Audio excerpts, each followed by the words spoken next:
கெட்டிக்கார மகன். கதை கேட்கலாமா?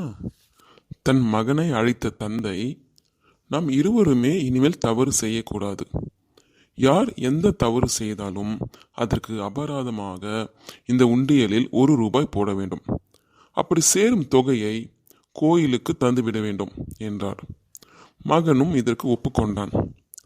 அவரின் திட்டம் அப்படியே நடந்தது. திடீரென்று அவர் உடல்நிலை மோசமாயிற்று.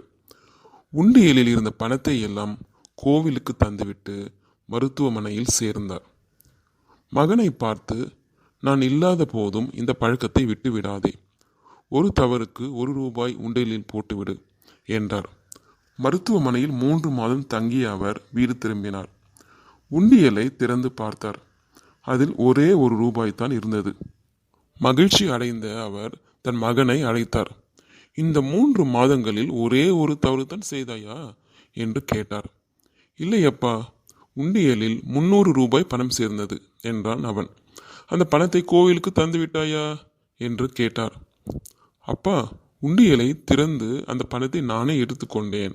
அந்த தவறுக்காக நீங்கள் சொன்னபடி ₹1 உண்டியலில் போட்டுவிட்டேன் என்றான் அந்த கெட்டிக்கார மகன்.